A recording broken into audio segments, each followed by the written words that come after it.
Hey, welcome to the Dynasty Evaluation Show. This is the Commissioner Evaluation Show on the Dynasty Evaluation Show platform. So today we have Leagues 101, Steph's Moody. So what we're going to do is we're going to talk about what happens, what goes into making a league, starting a league, whether it be a home league like I do, some online leagues like Leagues 101 has, or JT has some leagues. We all commission a bunch of leagues. So this should be fun. Let's talk about what it's like to play Dynasty fantasy football. We'll even throw some redraft stuff in there, and we'll get sophisticated from redraft all the way down to DEVY Dynasty, IDP. You name it. We'll talk about it. So let's get busy and let's talk about some fantasy football. McGlynn is in. I repeat, McGlynn is in.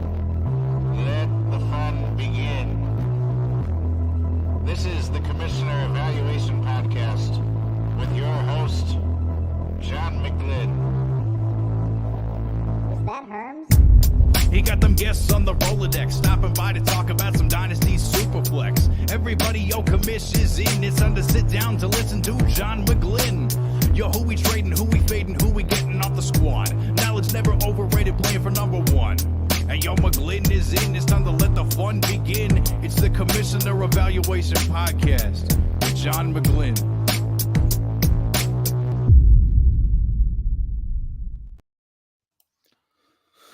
So there you go, the Commissioner Evaluation. I love that song. I love that. Thanks a lot, Herms NFL, for making that song for me. It sounds fantastic. I love it. Yeah. I love it. That's great, bud. Yeah, thank you very much. So, Steph Moody, tell me about yourself. What's going on? Tell me about the whole Leagues 101 situation you got going on.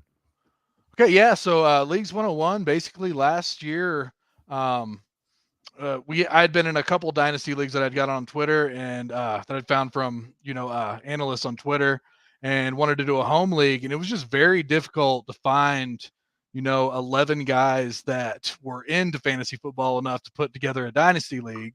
So we found a league hosting service and joined that. Me and my brother-in-law, we joined that, and they just they didn't do the greatest job. We felt like we kind of do it better. So we decided to start a league hosting service. Started off with just a Twitter account and a logo, and then I just kept putting myself out there. And we got our first league together. It took 5 days to get our first league fully enrolled.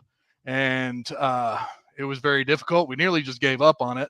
And then we did the second league. It was just a little bit easier. And the third league, even that much easier. And then by the fourth or fifth league, we were able to put together a league and get it all enrolled, everybody paid, and everybody drafting within, 2 or 3 hours. And now, we put a league out there now, and we're really looking at about 10, 15 minutes. As soon as I start sending the invites out, we're drafting within half an hour later. So it's been a great success, man. We've had I think we're at about 50 Dynasty leagues right now.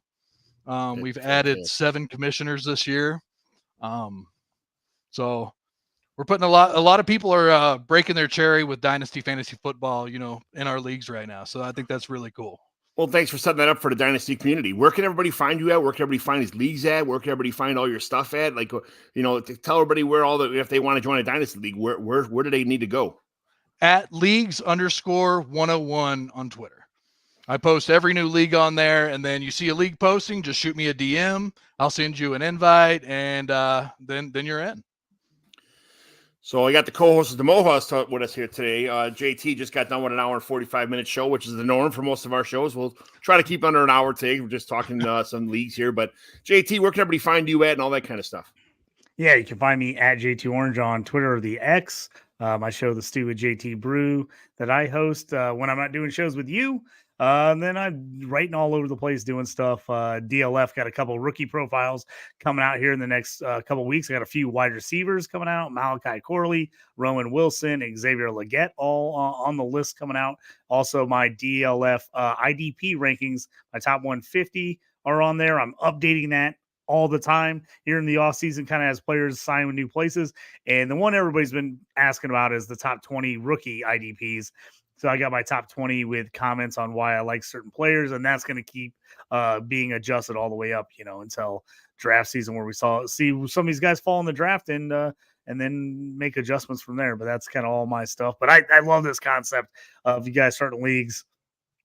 To me, it's amazing. Like, it's so hard to find other leagues, and you see people, the horror stories of like, I got on this one random league and on Yahoo and blah, blah. And it just, people are like, it's, nobody pays attention or makes stupid trades and, I'm doing all this, but I can't find a money league. So I think the more platforms, the better. I play across platform. I'm not one of those guys that's like, I only play on this or I only play on that. I know there's people that do that, but I play in everything on all formats. So the more formats, the better for me. I always like to see new things because it helps push everybody else to make their platforms better.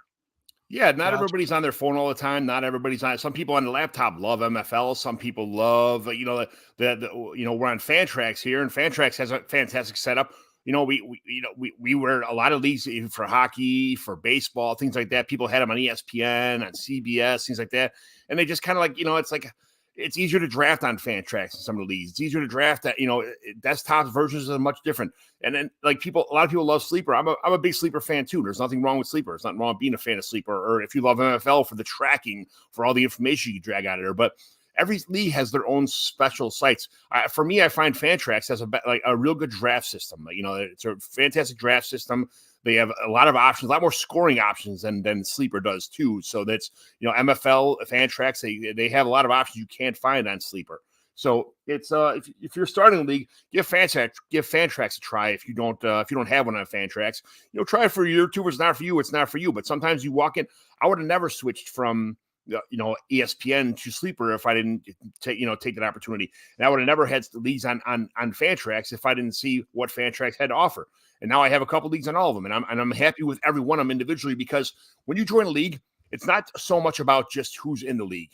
It's about how leagues run. It's about your scoring system, about what people want, how you vote differently, how things are imported, how the draft goes, how you schedule your outs. A lot of my leagues are almost all home leagues. This year I'm venturing out and joining a couple online leagues, especially because I wanted to get an IDP league, and none of my friends in Chicago play IDP at all. Like, I say IDP, they're like, what the hell's that? Like, you don't even want to talk about it. If I tried converting one of my home leagues IDP, people would just leave the league. They wouldn't even, so I joined an online league for the first time. And it's IDP. So I'm looking forward to this now. I'm looking forward to the IDP experience. So here we go. Step Moody's one of the best commissioners I've ever dealt with. See, thanks a lot, John. Things like that mean a lot, because all three of us commission leagues. I commission home leagues in Chicagoland area, which I reach out on Twitter. I found people from the Chicagoland area, and I said, hey, would you like to be in a home league? I got a handful of friends I know for kindergarten in a couple of my leagues, but I don't want to have the same people in all of my leagues, because you know how that goes. Everybody knows your tendencies. Everybody knows exactly what you're doing. Stealing your players. They're like Jameis Winston off the board at number 2. Antonio Gibson off the board at number 3. It brings a whole new challenge when you're playing with people that are that familiar with you. Like, we definitely get some regulars in there that'll jump in. We have a couple guys that are in 10 or 15 of our leagues. You kind of get to know their tendency. You can take that, you use that to your advantage in some ways. In some ways, they can take advantage of you. You know what I mean? It's definitely challenging. It's a different type of challenge when you've got people that you're real familiar with.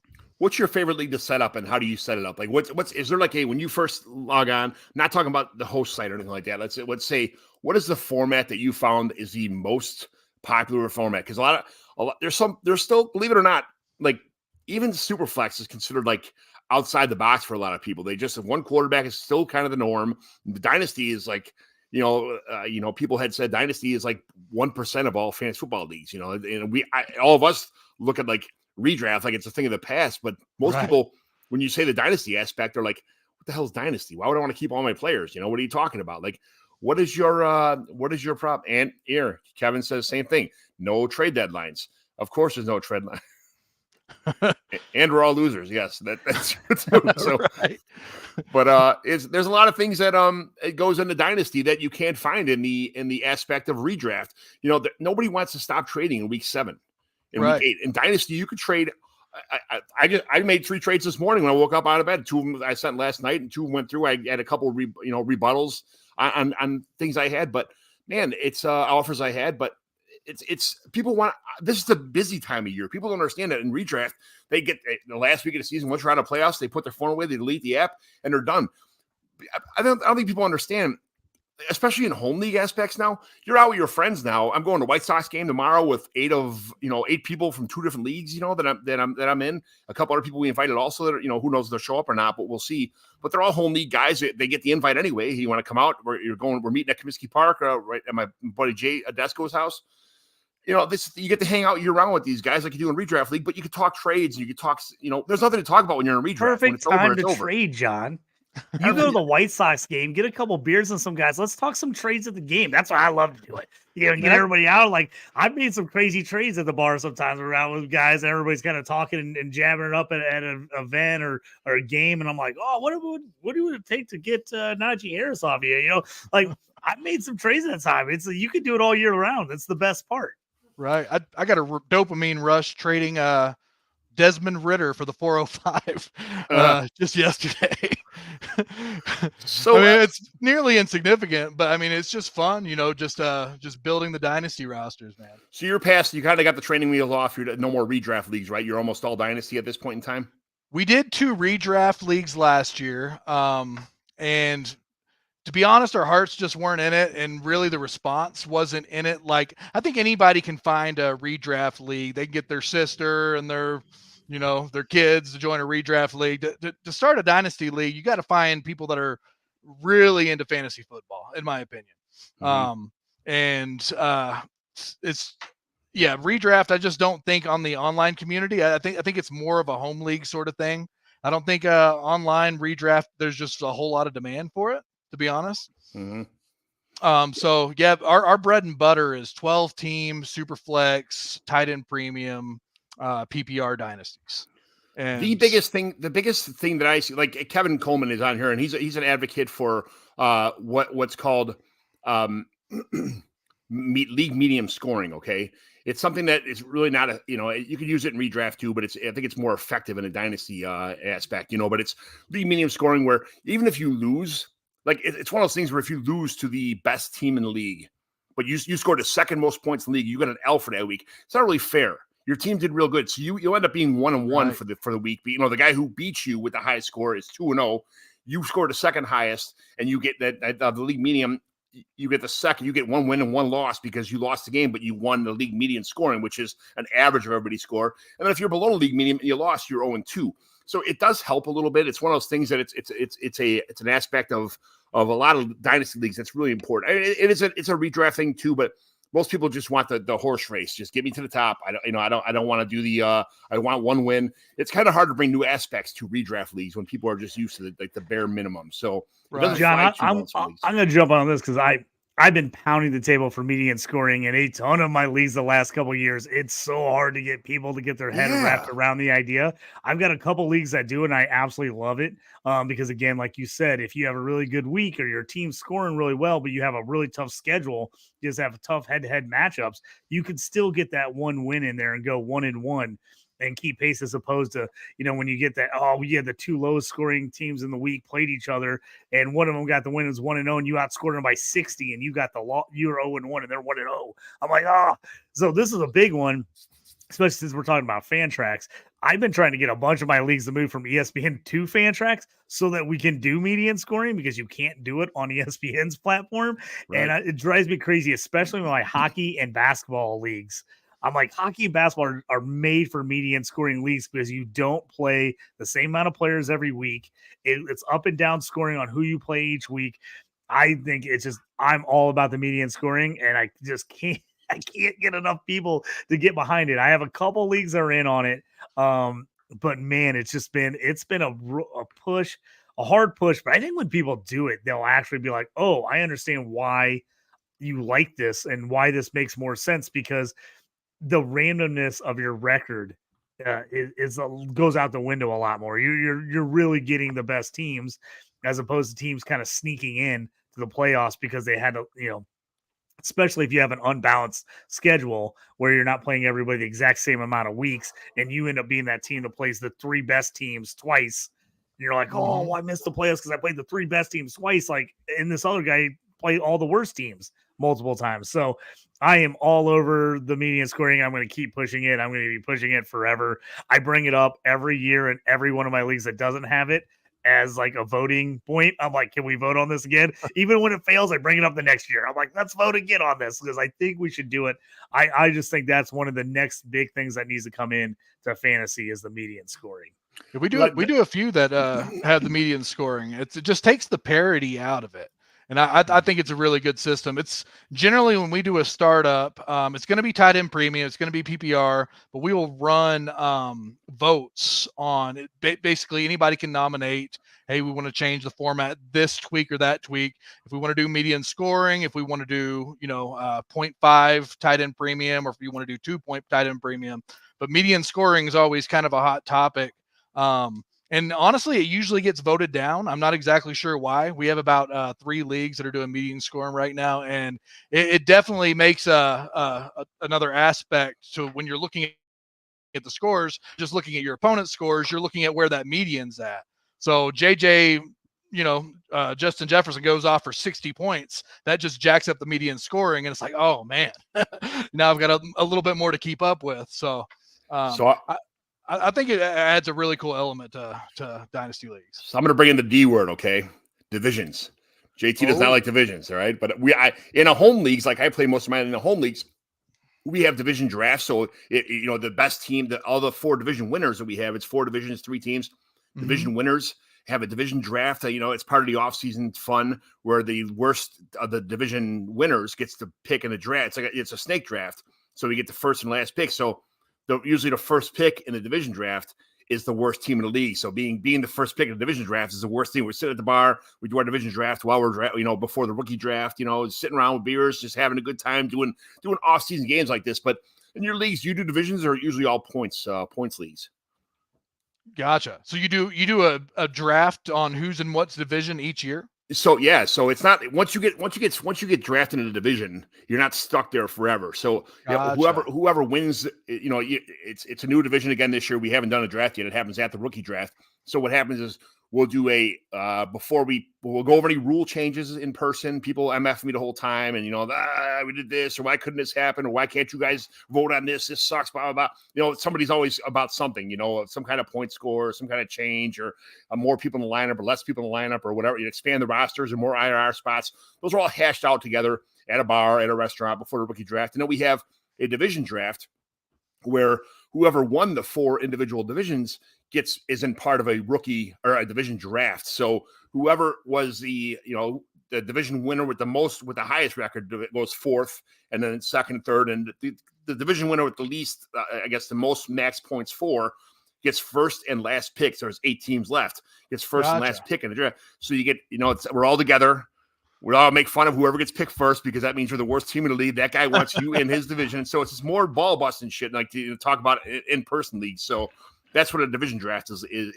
That's why I think division is more of a home league thing. I guess people don't like divisions because it doesn't make sense in an online league when just points is all that matters or medium scoring is all that matters. But in an in-person factor situation, I think it adds a little more element to the, you got to buy everybody shots because your team got drafted first, or, you scored the least amount of points. You got to buy all the beer, or someone's got to bring, we got to bring a birthday cake or something like that, whatever the punishment may be for getting draft first, that's it's all part of the game, So do you have divisions in your leagues, or is it all just points? How does that work out? Yeah, in our 16 team leagues, we always have divisions, and it kind of just breaks down 4 divisions. And we do like an NFL playoff style, like you got 7 teams in the playoffs. You've got the 4 division winners, 3 wild cards. So we kind of set the 16 team leagues up just like a conference in the NFL. And this last one we actually did do a division draft, but it was pre-draft. And this was a startup that we did maybe 3 weeks ago. And some of the guys know each other in there. So, some of the guys knew who to avoid. And there's quite a few new guys, probably 10 new guys and 6 guys that I was familiar with. And we just kind of randomized the division captains, and the division captains got to pick pick who was in their division. And then, I mean, immediately there was trash talk in the league chat on Sleeper. I was one of the division captains. I got randomly selected, and I picked one guy because I knew me and him had good trash talk chemistry, and I wanted to, embrace that for years to come. We hadn't talked about actually changing it over the years. I think we're kind of locked in on the divisions, at least as of now. But that's definitely something maybe we could put a vote to, because that's a really interesting concept, changing divisions each year. Yeah, that and like whoever wins the toilet bowl gets picked 113 or 2. Every league's different. We have a bunch of them. If you win the toilet bowl, you get awarded pick 113, which you can every platform has it differently. But it's 213. Some people say it's too much to give a first round pick for winning the shit bowl, because if you're the best team that just missed the playoffs, you shouldn't get an extra first round pick. So it's 213 in a couple of my leagues, a couple of my home leagues too. Sometimes it's just a late third round pick, like a 305. It's different in every league, but that's do you give awards out for people who win the toilet bowl besides like an extra pick or anything like that, or what is the toilet bowl prize for your most leagues? So we did the consolation bracket, and this past year we had exactly 34 leagues, and we're going to run a 32 team charity champions league coming up. So there's several repeat champions. There's going to be people that don't actually get into don't want to join the 32 team champions league. So we're going to have some missing spots. So all of our consolation brackets are going to be put into like a rally, so that they can get the missing spots if they want them, for our 32 team champions league. That's kind of our idea behind the consolation bracket. We haven't done a toilet bowl yet. It's not something I've really toyed with at this point. Oh, it makes it more fun than a toilet bowl, because it stops tanking. Because there's a prize for winning the toilet bowl, so you don't tank the entire season, especially when it's a late first round pick. And then on top of that, we have a division lottery. So picks 1 to 6, we have a lottery. We show up, we have a bingo ball machine.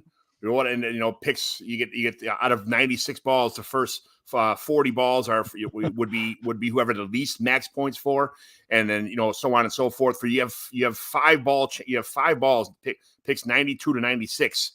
Which is if that's the person with the least amount of max points for Gotcha. power points. So this last year, out of 8 leagues, 4 teams who only had 5 balls actually got the pick 101, which is it's like, holy cow, how does that happen? So the guys whose team just missed the playoff. I missed the playoffs by 0.6 points in one league last year. Wow. I got the 102 pick because it's a draft lottery system for picks 1 to 6. But it adds an extra element of like kind of getting together, drinking some beers and talking about the home league stuff, like lotteries. You could do it online like we're doing right now with all the people in your league, like do it on a Zoom call or a StreamYard or something like that too. There's tons of things you do, but just something else that you could do in your leagues. But what is John, I was going to jump in real quick. I do divisions in 2 leagues, 2 of my home leagues that I commish, but mine are slightly different than how you do them. So I have a 12-team salary cap league, and so that league we actually have it broken to 4 divisions. And each or 3 divisions with 4 teams in each one. And then so the division winner automatically gets in, and then we do best record. The next best records to get in. Those ones we stay in every year because it is salary cap league and your team can change so much, even though it is kind of a type of dynasty. So we kind of create division rivalries, like you said, in that thing. And like, I've gone to either made or missed the playoffs on the last game of the season the last 3 years. I play the same guy because it's the same schedule. I play the same guy every year the last week of the season. And it's either him or I win to make the playoffs and win the division. And whoever loses is out. So it's created kind of a rivalry where we talk trash. We're like, oh, here it comes again. It's going to be me and you down for the division championship. So that's a cool one. If you're in a 10-team league, this is a cool idea I have for my big home league. That's our Start 2 QB full IDP league. We break it into 2 divisions. It's only a 10-team league, so we have 2 divisions. You play everybody in your division twice, and you play everybody in the other division once. And then we have since the bye week since they added the extra week, now we actually have one all play week. So week 1 is an all play. Top half of the league gets a win. Bottom half scoring gets a loss. Yep. This is a fun way because then you get the rivalries. If you win their division, you automatically get the 1 or 2 seed. Whoever wins each division. Then we go. The next 2 teams are best record, and then the next 2 teams are most points. So it kind of creates some of that change because you are playing teams in your league twice, and that tiebreaker is your division record as far as the records are concerned. So whoever ends up with a better division record ends up getting in over the other guy. So we do that for divisions, and that works out really well. The only thing on that league, what I do to mix it up so we don't get one division loaded and one division like everybody rebuilding, I go back and I go by finish and I go odds and evens. So if you win, you're the 1 seed, you stay in your division. The number 3 finisher is in that division, 5, 7, 9. And then the other divisions 2, 4, 6, 8, 10. So I try to split it up so there's like the good and bad teams, from the year before are kind of still mixed in the divisions, but you're not always playing the exact same division every year, but you do play everyone. So that's an idea for people that want to kind of do a division concept, and maybe they're only in a 10-team league. It works really nicer in a 10-team league because it does break down schedule-wise really well to play everybody twice, the opposite division once, and then have that one all-play week. Yeah. So that we do. But I love the idea with the 16-team doing 4 division 16 team. I absolutely love. If I was in I'm only in one 16-team league. But I love that idea of doing it divisions, breaking it down like that, and then doing the 7 teams make the playoffs. That's pretty cool. 14-team Superflex leagues is my favorite format. I'm finding out right now. I love it. It's so thin. But another division thing we do is like you said, the week 1 all play. But we actually have after divisions are picked, week 1 of the season, we have each division winner gets a win.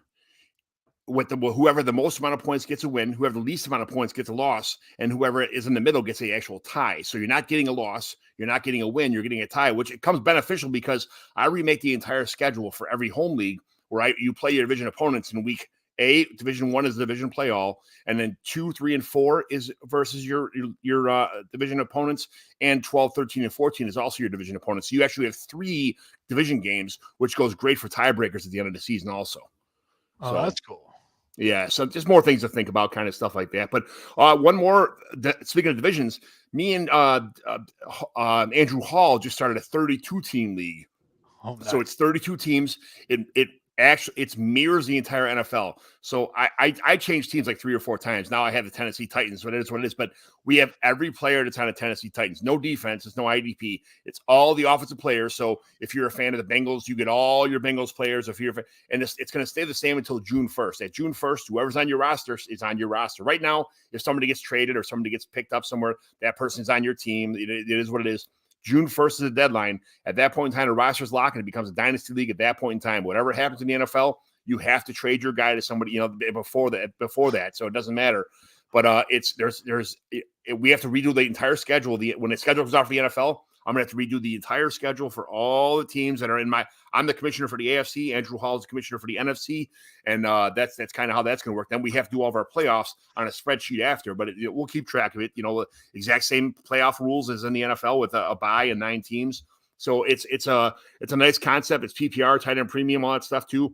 But obviously it's not super fast because every team only has 1 quarterback. But if you have 2 or 3 quarterbacks in your backup and you're on your roster on the Titans, like they have Tannehill's on my team still, Malik Wilson on my team still. So it's all them players are on my roster and until they're not, that kind of deal. Like I said, in June 1st, but just another a division team, a division concept that it was pretty cool. So we got all these players across from Twitter who are fans of their favorite team. They got their whole favorite team. So yeah. Post June 1st, you can trade. John, Josh I'm Allen really interested to see how this works out. Like I'm in this league. I have the Indianapolis Colts. So like I'm just interested to see how this works out and the trades people make once we actually get full control of our team and our roster, who starts dumping what players to who. It's going to be really interesting to see how this thing works out, but I'm kind of pumped to see what happens with the chaos. If people like just hold and like, nope, I'm just going to keep all the guys on my team, or everybody just starts like really trying to mix it up and get a bunch of different players. So it's going to be a really interesting concept, especially this first year, to kind of see what everybody what the strategies are. I'm interested to see what's going to happen because if you trade your draft picks away and somebody has like 3 first-round draft picks, or let's say they have 5 draft picks, for their team. If their team does not pick one single offensive player, you get nobody imported on your team. So you can trade all these draft picks. Taking a chance. It's Yes. what I'm saying. It's going to be so wild because you're so taking a chance that like you get like you're going to get like a really good player, or like that your team's going to be bad enough that you're going to get that team's going to get a high pick and take an offensive guy. If they don't, you're like. And so this thing is gonna. I have a feeling it's gonna be maddening for some people. It's gonna get crazy, but it's gonna be interesting. That's for sure. Oh, I can't wait to find when somebody takes the Bills and they figure to get a receiver in round 1, they go DB in round 1 and round 2, and they pick a linebacker in the 3rd round, and maybe you get a running back in round 7 or something like that. You get nothing. You had 7 draft picks. You got one like backup running back as your entire draft. I can't wait for that to happen. But that's these are some ideas, just some concepts. If somebody's starting home leagues or wants to start leagues, I mean, it's just some concept. But let's go back to your leagues 101 here. So what is the default format for most, like when you get, is it all 12 team leagues? Is it all super flex, all tight end premium kind of thing like that? Or is it voted on? Well, generally beforehand, we decide if it's 12 team or 16 team, we mix it up. We do a deep dish format where we're starting 13. I just ran that. That's my last league that I just ran. Generally we're starting 10. And it's, 1 quarterback, 1 super flex, 2 wide receivers, 2 RBs, 1 tight end, 3 flex. That's our standard format. But I mean, if you're playing in multiple leagues with us, you're going to get bored with that, and we get bored with that, to be honest with you. So we change it up pretty often. We do quite a few different tweaks here and there. Generally, we're sticking with PPR and tight end premium, just because I think the tight end position really needs the tight end premium to kind of balance out the position values.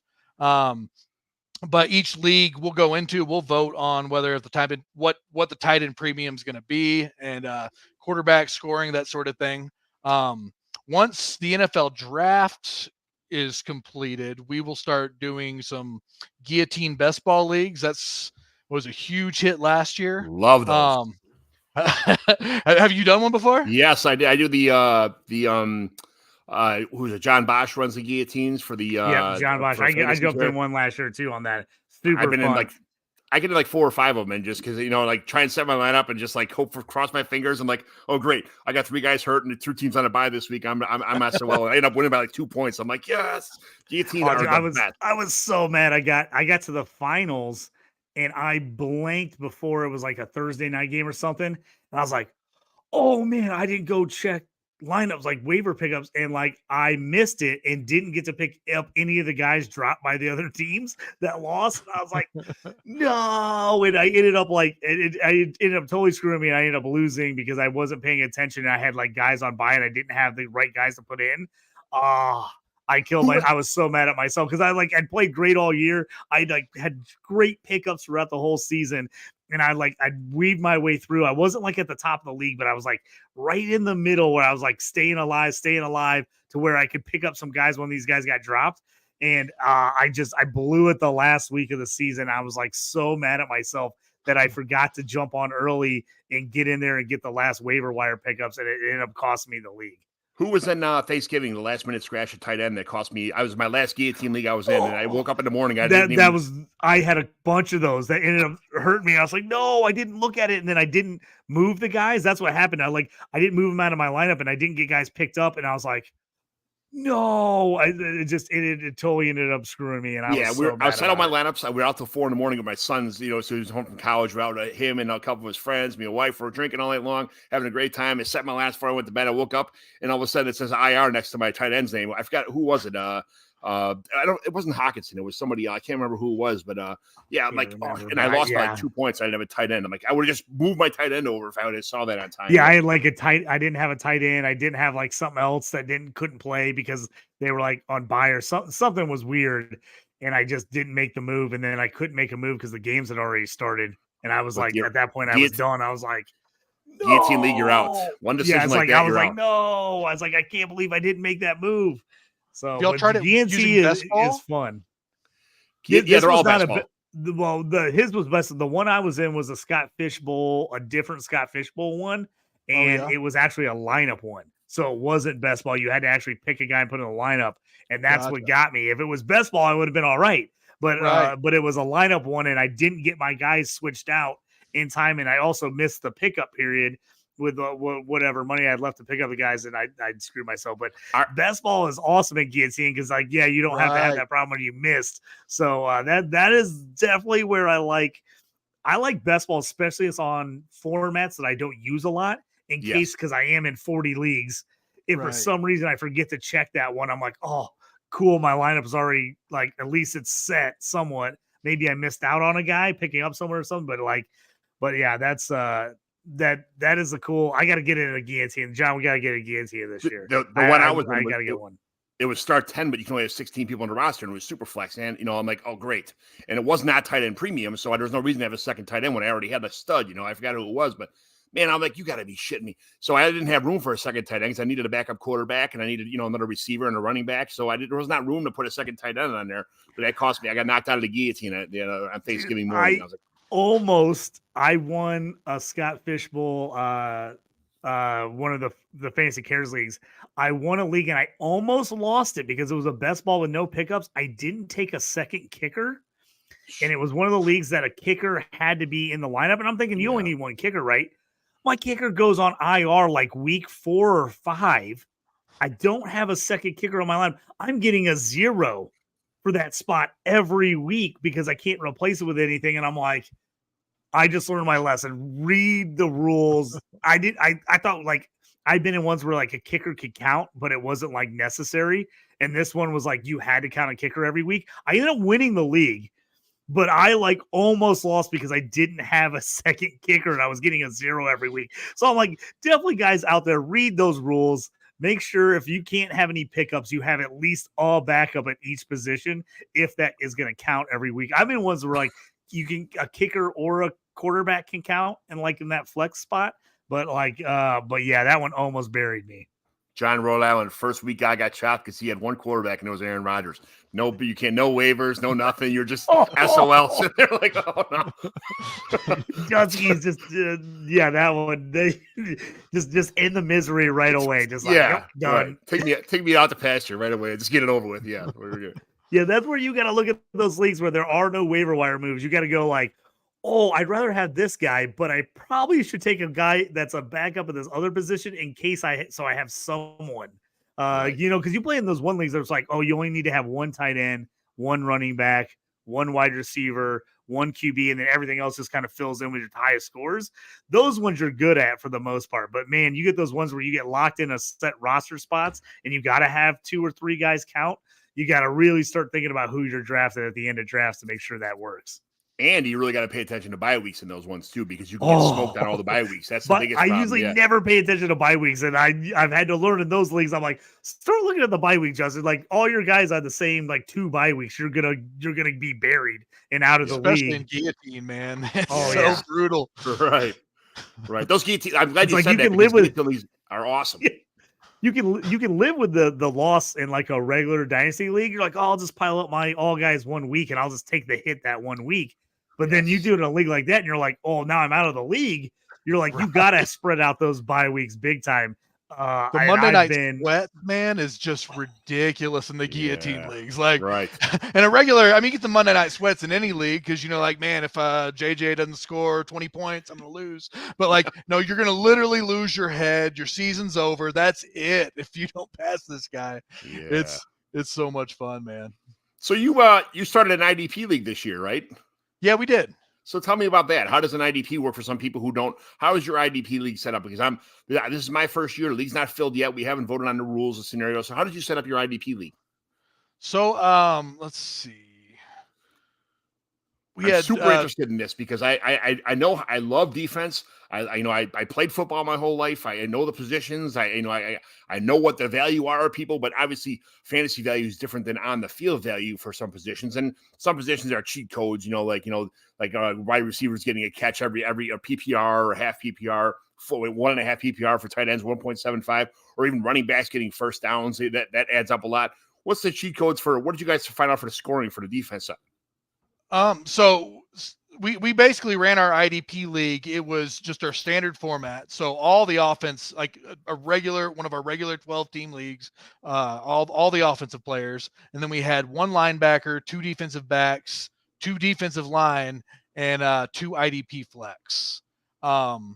And we kind of balanced it out that way because we didn't want the linebacker position to be, the linebacker position in IDP is kind of similar to the quarterback, because they just tend to score a lot more points, and we kind of wanted to balance that out, giving them just one linebacker position. And let me pull up the score. Is it better to have a flex as for linebackers or actually pick linebacker positions?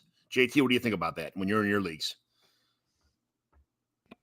So it's different depending on the league I'm in. So I'm in some leagues that are full IDP where you're playing like 11 starters on defense. That's and I'm in leagues where like 8. So if you're going to go bigger lineup, what I like to do, and this mixes it up, not everybody likes to do this. So if I can go D tackle, 1 D tackle spot, 2 D ends, 2 linebackers, 1 cornerback, 2 safeties, and then 1 flex. That's if I have it in my big IDP leagues where we score really well for IDP, that's how I do it. Now I'm in a couple other leagues where people got like a little iffy about all that. So then what I ended up doing was I got rid of cornerback, I got rid of D tackle, I did 2 D line, so D line, D tackle, D end combined, 2 linebackers, 2 safeties, and then I did 2 or 3 flex spots on those that could be anything. So I know a lot of leagues that do make it where you have to play 3 linebackers. Now, I don't mind that, but man, once you see some linebacker injuries happen, if you're in like a 12 or 14 team league, man, those linebackers can get eaten up quick, and then there's no one on the waiver wire. So it just depends. So I like the flexibility that, like, hey, if you have a bunch of linebacker injuries, you're probably going to score less points because you're going to have to play defensive backs or D linemen. But I'm like, I'd rather have that than people going and like scraping the bottom of the barrel for a linebacker. And they're like mad they're playing a guy that's like seeing like a 30% snap share every week. And they're like, oh, I got to play this guy over a DB. So I like having the flexibility on defense a little bit, especially it depends on how big your bench is, because I'm in some IDP leagues with very small benches, and it's like you get a couple injuries and you're dropping guys you don't want to drop because you just don't have anybody playable because they don't have a lot of flexibility on positions. You're like stuck in these set positions and you got to have X amount of guys on your team. Mm-hmm. So full IDP, I like to play the D tackle cornerback. I like to throw those guys in there. For people that are like new leagues that don't want to get that crazy, I like the 8-man format where you go 2-2-2 with 2 flexes, and then that gives you ability to play either an X or D lineman. You can play a linebacker, especially during the bye weeks. But then you're not having to pick up and drop a lot of guys. You can kind of just like, oh, I'll play this guy every week. Oh, he's out. I can slide this guy in, play him in a flex. So that's kind of how I like to do that. As far as lineup construction is in my IDP leagues. Can you get points for having a nose tackle that get double teamed every play? I've not seen how you can do that, but here's how you can do this. And I'm in a couple leagues that do this to really, it's almost like a tight end premium. You can do a defensive tackle premium. You can do it where defensive tackles, when they get sacks or tackles, it's worth a whole lot more than everyone else because it's so rare. Right. So and I was in a league, gosh, I'm really upset that I can't think about who it was exactly. It was the Veterans League. I'm so sorry if you're watching the show. I'm in the league last year. It's a charity league. They did bonus points for tackles and pass breakups for cornerbacks. And so you actually wanted, in a lot of leagues, you just ignore a cornerback because like you're either got to get a pick or you're not scoring anything. But this league got tackles and pass breakups, got bonus points. And so these cornerbacks were through the roof. And if you had some guys like a Darren Bland last year was like blew up in this league. Like if you had him in this league, he was like one of the top scorers in the entire league. So there is ways if you're on the right if you have the right format and you're in a league or a host league where you can adjust those settings, you can make it to where some of those defensive positions can get a few more points for different things that they don't do a lot, which I haven't gotten really deep into that. I played in a couple leagues like that. I haven't done any in my own personal leagues. But I love that idea to make those Aaron Donalds, those DeForest Buckners, those guys that are already players you want to have on your team. Now you're making those guys elite, and you're like, oh, I want to make sure I have a top 5 defensive tackle, kind of like tight end, where you're like, I really have to have a top 5 tight end to really get my points. You're doing the same thing on D tackle because it's so thin. The guys that score points and get sacks, man, I've been in leagues where if you didn't have one of those top 5, 6 guys, I mean, you were scoring like 75 points on the season. Oh my God. With a guy. Like, I mean, you were literally like a point a game, a point and a half if you were lucky. Just wasting like, they was giving you nothing. So I that's definitely something I'm going to explore. And I've been personally in my own leagues that I run, I've been slightly adjusting scoring over the years, especially on defense, to make all the positions matter more. Sure. Make them more even so that it's not like, oh, well, we're going to go linebacker, edge. And it's like, I want to make it where you have to make a decision in drafting and trading. Like, it's not like, oh, this is clear cut. I just go down the list. I'm taking these 20 linebackers first, then these 20 edges next. I want to mix that up. And that's just me personally, because I just hate when positions don't matter. Like, it bothers me. I feel like when you start a new league like this, you should do even though you could call it a dynasty league, you should do the first year of just do a redraft. Okay. You got all the people in there, make sure everybody likes the platform, make sure everybody knows how to use the waiver wire, make sure everybody knows how to use, your positions. Like if you make a mistake, the hardest thing to do in a league is adjust scoring. When everybody drafted based on scoring, and all the second year or two, you notice you made a mistake and you want to adjust the scoring, and some people are like, "Hey, man, go fucking pound sand." I'm not doing that. I just, I drafted this guy on purpose because of scoring. When you first start a league, like when it's new to IDP or something like that, you should do redraft year 1 and then vote on all the scoring again, vote on all the stuff again, and then throw everybody back in the pile, start the dynasty draft year 2. That's how I think the fairest way to do it. I love that idea. I love that idea for IDP. People are scared to screw it up year 1. Mm-hmm. I love that idea. Go, hey guys, we're going to play this year out. We're going to look at the scoring at the end of the year. If something's off, we're going to adjust it, and then we're going to redraft everything new next year. Because then I think that's a way to get people involved because people are scared to screw it up. They're like, oh, I don't want to screw up the year 1, and then I'm stuck with this terrible team. Mm-hmm. The one thing I will say about scoring, I'm just going to get this out there now. If you are commissioner of an IDP league, you have to make the IDP, the defensive scoring, legitimate enough to equal offensive scoring, or you're going to have problems in your IDP league. Yes. My original IDP league, I started 7, 8, almost 9 years ago. We were way too low defensive scoring, and teams just started treating IDP as an afterthought. I'll just drop a guy, pick a guy up off waivers. I'll drop a guy, pick a guy up off waivers. And they were doing that every week, and there was no reason to have high-end defensive players. There was no reason to spend draft capital or make a trade for a high-end defensive guy, because guys are like, I'll just drop a guy and pick a guy next week because it's not that big of a difference. Well, I started making those adjustments little by little because, again, people were fighting me, but I'm like, hey, we got to get this defensive scoring because it has to matter. And it has to matter in your draft. If you go in your draft and no one's taking an IDP player to the last round, well, you're not doing it right. You want to, guys should be, and every draft's different. I have a league where it's super high scoring, salary cap league, defensive guys go in the first round. But I'm in other league where it's more like mid third, round where guys start going. So it kind of depends on your league. But to me, the most important thing is, and where I've seen IDP leagues fail, is when the IDP scoring is not high enough and you don't have enough defensive starters, because people just treat the IDP like it's nothing and they just pick up and drop guys. And then those defensive guys have no real trade value, no real draftability value.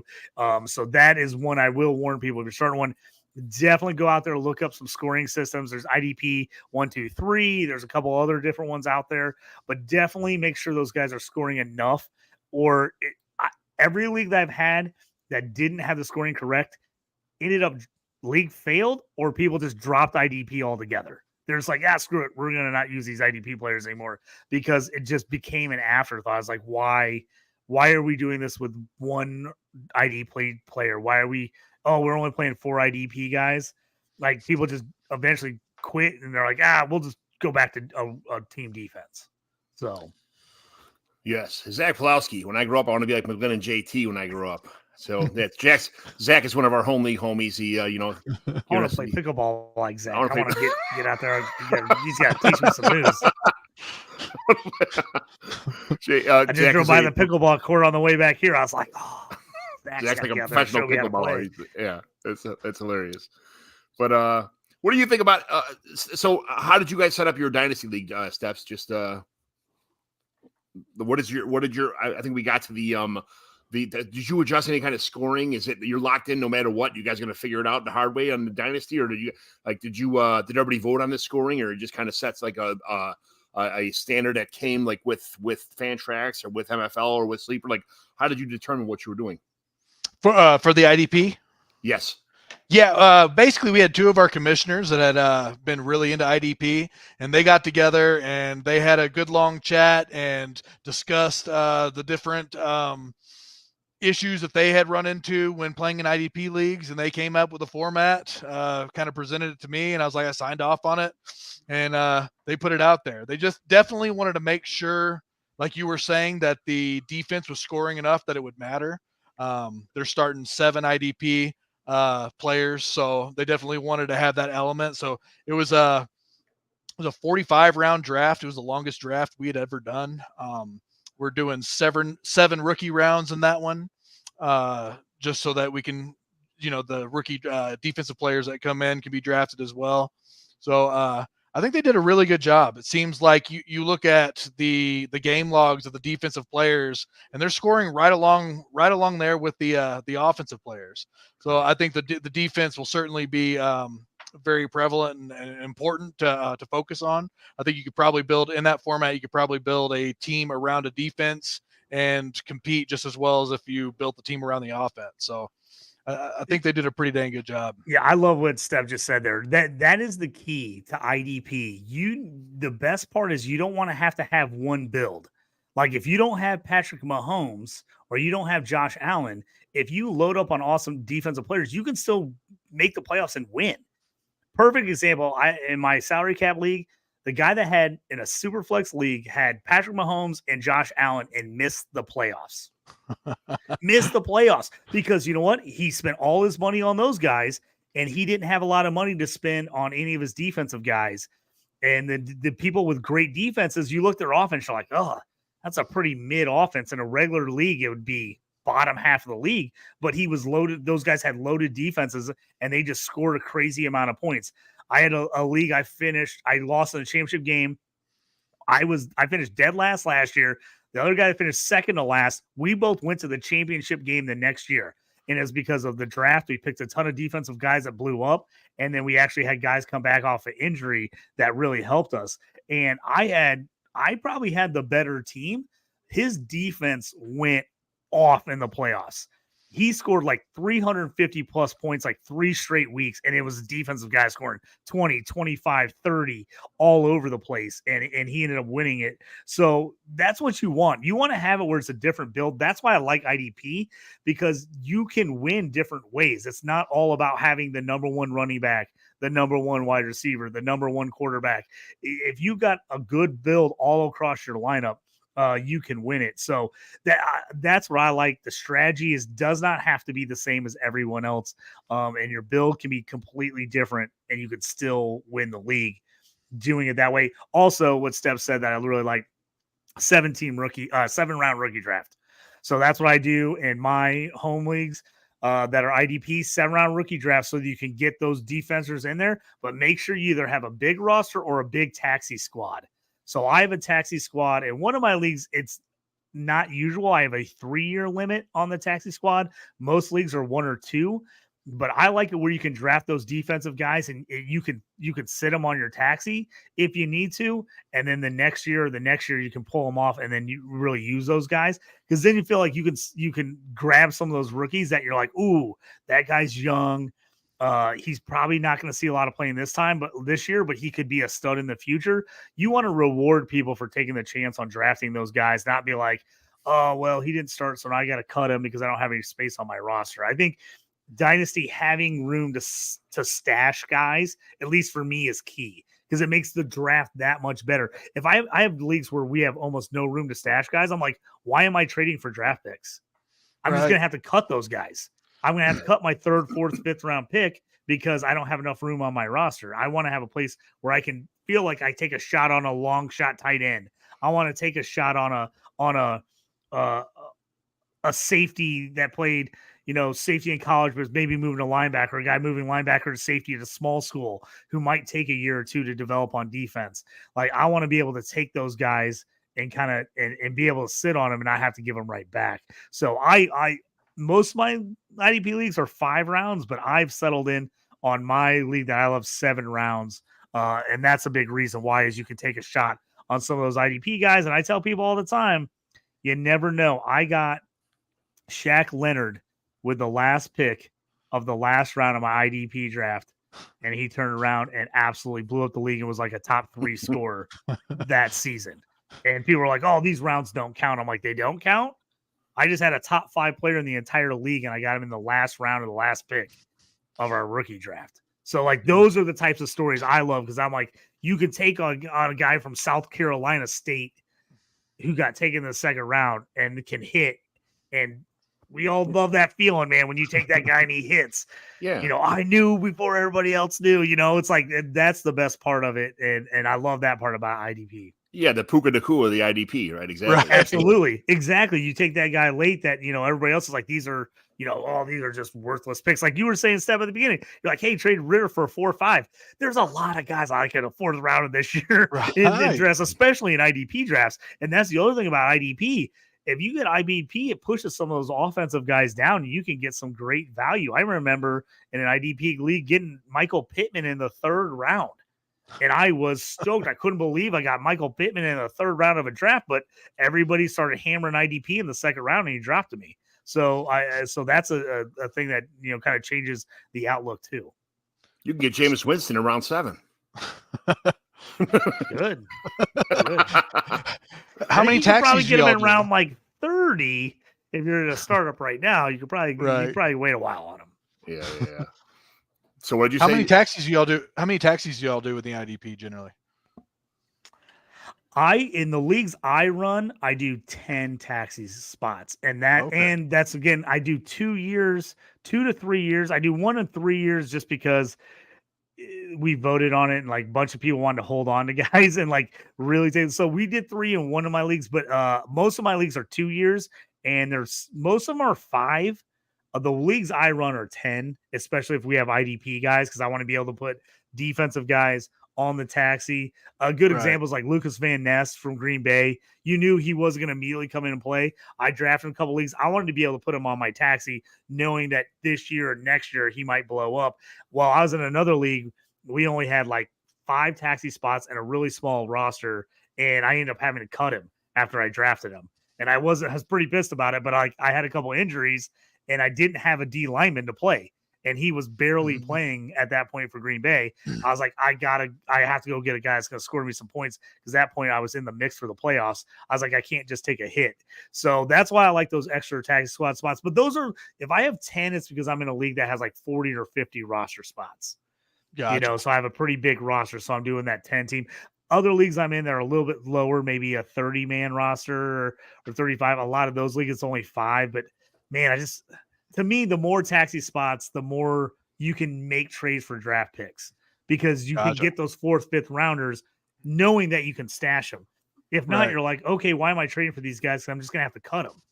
I'm going to end up, when the roster cuts come in, I'm going to end up with all these 4th or 5th rounders that I know aren't going to play this year. I mean, I absolutely almost know it, but I'm like, I like these guys for the future, and you got to end up having to cut them because there's nowhere to put them, and you just can't eat. As soon as you get into injuries and buys, those are the first guys you got to cut. Any any other suggestions for starting a new league? Let's just what do you think is the? I mean, now you're just putting leagues out there and people are showing up and joining. It's become like now you've got you established a little bit. You know, like what is the what do you think the best thing to keeping people in your leagues is? Like, what do you just having the best commissioner, having the best settings, like having not everybody's happy all the time. You could set up a league that you think is absolutely perfect, and someone's going to be like, "This is bullshit. I'm out of here." You know, like or just people just don't want to play, or the money's too much or too little or something. I mean, no matter what you do, there's going to be some setting that's what is the number one key you think to keeping people in your leagues? I think having a really good set of bylaws is really key. Yes. Something that you can point to. And when an issue comes up, you can just if you have your bylaws complete enough, you can just point to the bylaws and say it's not subjective. It's already written down. Like everybody should have read it before they ever signed up for the league. So if you have a really good set of bylaws, I think that answers a lot of your problems to keeping the league happy. Also, just being consistent. I think. I'm sure in home leagues it's okay to just collect dues whenever, but if you're playing with people you don't know just really well, collecting dues, we collect your dues 2 years in advance always, Okay. and that keeps people committed to the dynasty format. And if they trade a future pick for 3 years out, so they've got to pay for that year too. And that keeps people committed to the dynasty format, so they don't just trade all their picks, play it like a redraft, and take the ship and take the money and run. I think that when you're playing with people that aren't like home league people, like people that you know personally, I think it's very important to have those sort of guidelines and those sort of expectations set from the very beginning. And I think that keeps the league healthy. Like, so we did 24 dynasty leagues last year, and we only had 3 orphans, because we stay consistent with that. And I think that's really important to keep healthy leagues. This is the bylaws for my home leagues. Like, is it moving right now on the main screen or no? Yep. I Okay, can see good. it, John. Yep, So this is what this is me and Jake. These are the bylaws that are pinned to our home league chat board, our message board. So it's Mighty McGlynn Dynasty Home Leagues. It's the Babies and Boomers League of the Mighty McGlynn Dynasty Home Leagues. So we have Article 1, with governing agreement of all the things that go on in leagues, and player management, how you keeping all your players. Anti-collusion is Article 3. A taxi squad is Article 4. League does not have one yet, but so it just says in case of addition, there should be we'll talk about it. Then IR and reserve suspension, who belongs on IR, who doesn't, all the rules for it. Free agency budget, what the fab is, how you could spend it, how you could trade it, all the rules for fab, the roster size itself. What players you have to have. Minimum requirements are during the season, you have to have your entire roster filled, minus you can only have 3 empty positions, because that time you're screwing people out of max points for. If you just should count all your players, you're not scoring points for max points for. So that's something that I require, is to having all your positions filled up minus 3 spots. That helps people who are trying to go for the championship with more, who are trying to get the playoffs with actual more points for too. So people who are tanking, that's a little bit of a leeway to help you out tanking. It's the only way to do it. Expansion or transfer of team, if we want to make the 14-team league, or if we want to transfer to a different platform. Voluntary withdrawal, voluntary, involuntary termination. If someone's got to go, just giving the commission too much, giving me too much of a hard time. It's only happened once, and it was real fast. There's somebody I brought in who I knew it would be a problem. It's a problem right away, but it explains all the rules. Failing to pay dues, consistently fails to participate in league activities or responsibilities, consistently fails to start setting lineups, consistently fails to submit. His lineups are non-competitive, undermines league rules, or doesn't pay his dues. Collusion. Stuff like that, league fees, how much the league costs, our transactions, what a fab budget exists, all that kind of stuff.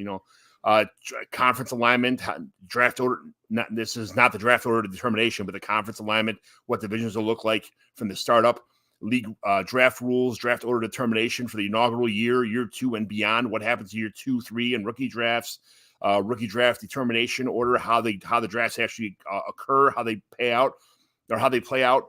Toilet bowl and bracket, what happens in rounds 1 and picks 1 to 6 in round 1, like we said about the lottery before. The commissioner's responsibilities, the schedule. I update the schedule every year. I say how to do it. Weeks 2 and 4 and 12 and 14. Postseason playoff, the seeding, how it happens.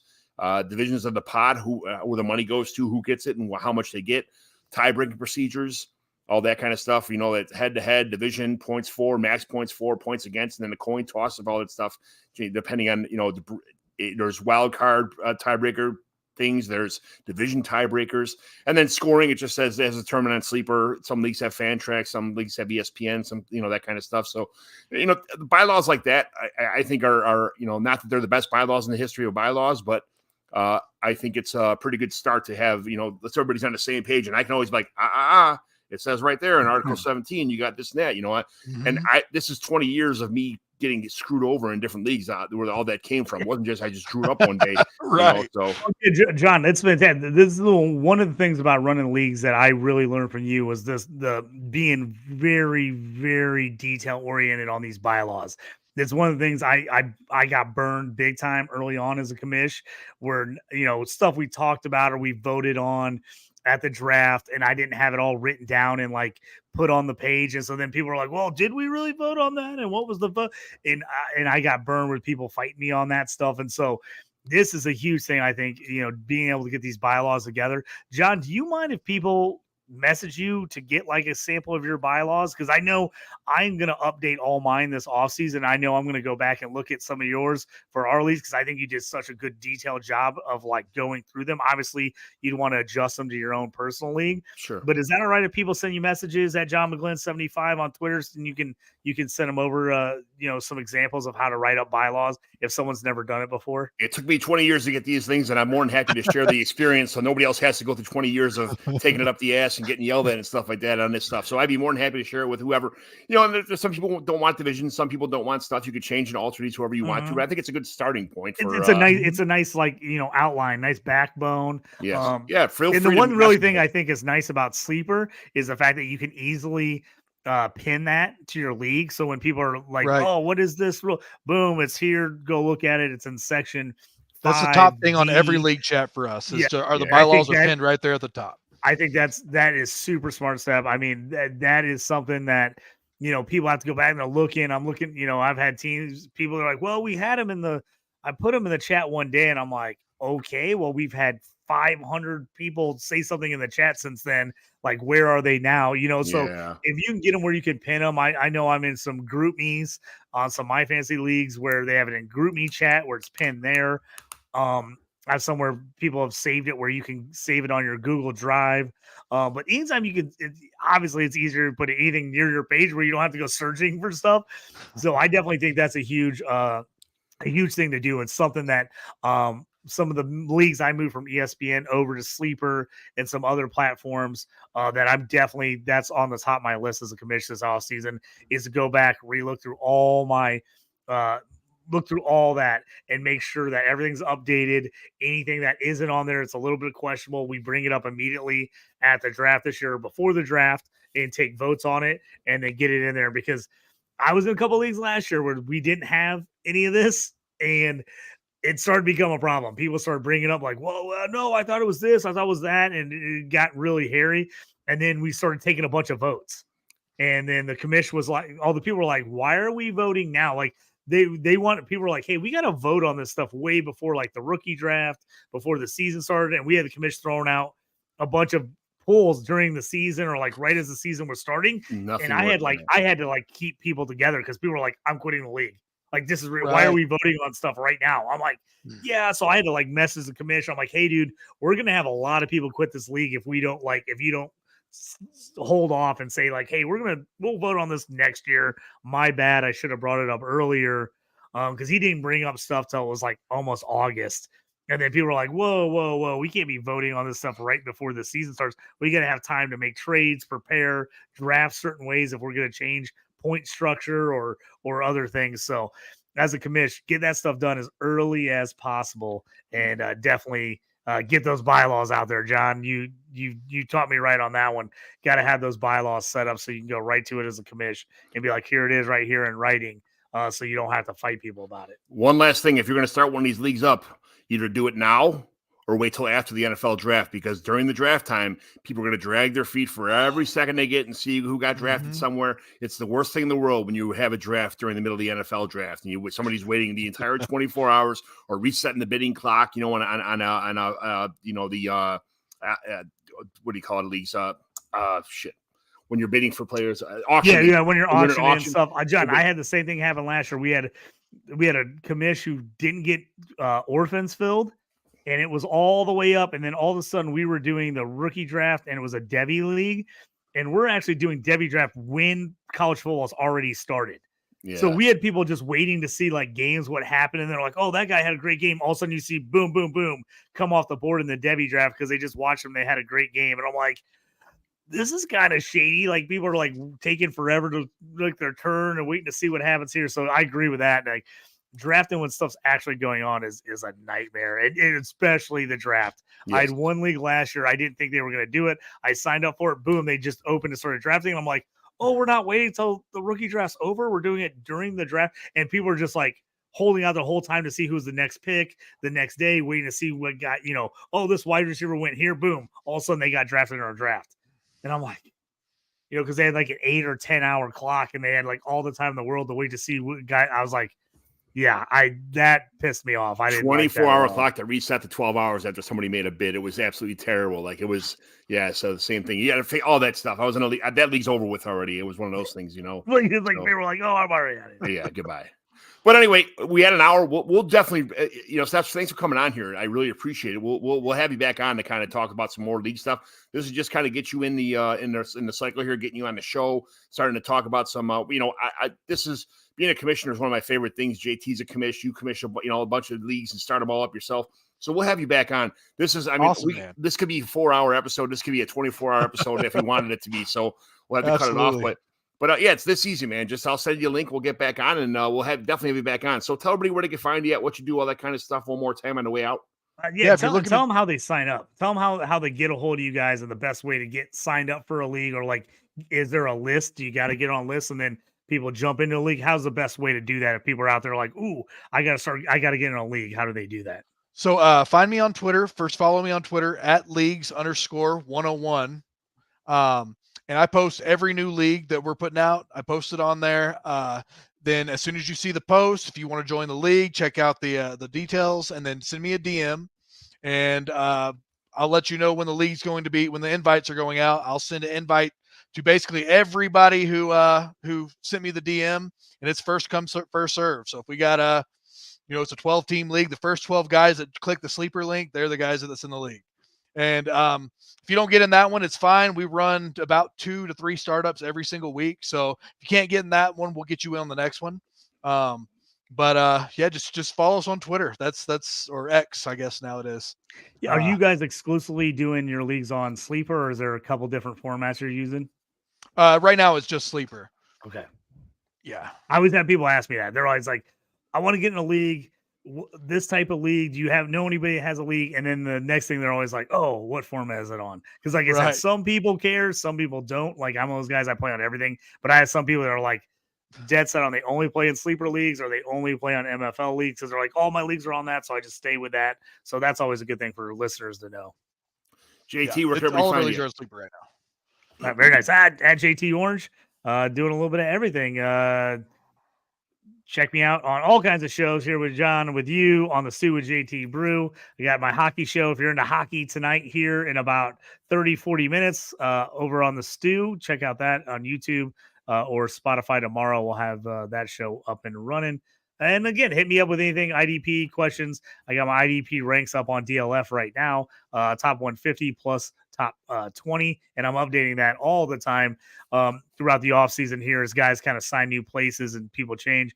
I'm constantly adjusting that, kind of moving guys up and down, and we'll continue to do that throughout the summer up until the season starts.